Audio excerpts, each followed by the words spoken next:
நான் வந்து பச்சரிசி, ரேசன் அரிசி, கொஞ்சம் வெந்தயம் போட்டு நைட்டு ஃபுல்லாக ஊற வச்சு எடுத்திருக்கேன். இப்போ வந்து அதை நல்லா கழுவி எடுத்துக்கலாம்.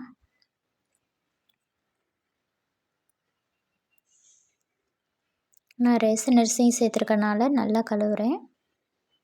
நிறைய டைம் கழுவி எடுத்தால் தான் நல்லா அதில் இருக்க அழுக்கு எல்லாம் போகும்.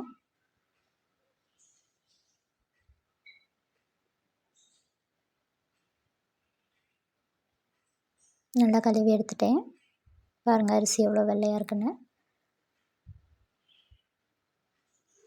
நான் கிரைண்டரில் தான் ஆட்ட போகிறேன். அரிசி சேர்த்துட்டேன்.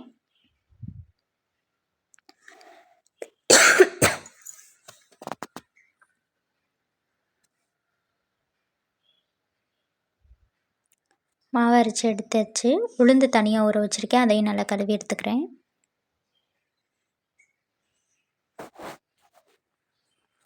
உளுந்தையும் அரைச்சி எடுத்துக்கலாம். இட்லியோ தோசையோ நல்லா சாஃப்டாக வர்றதுக்கு நம்ம வீட்டில் இருக்கிற சாதத்தை வந்து நான் சேர்த்துக்க போகிறேன். பழைய சாதமாகவும் இருக்கலாம், ஆனால் நாங்கள் காலையில் வடித்த சாதம் தான், அதை சேர்த்துக்கிறேன். இட்லி வந்து நல்லா வரணுன்னா மாவு வந்து நல்லா ஃபஸ்ட்டு மிக்ஸ் பண்ணணும்.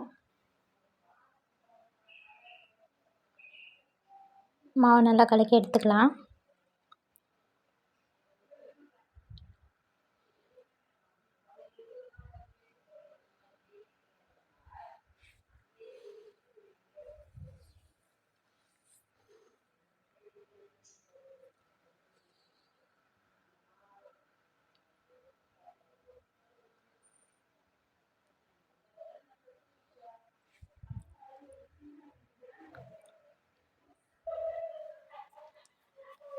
இட்லி தான் ஊற்றி வைக்கிறேன் நான்.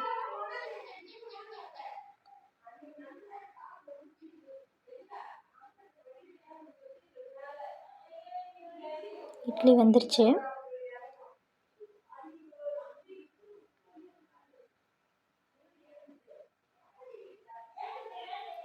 பாருங்கள் நல்லாவே சாஃப்டாக தான் வந்திருக்கு இட்லி.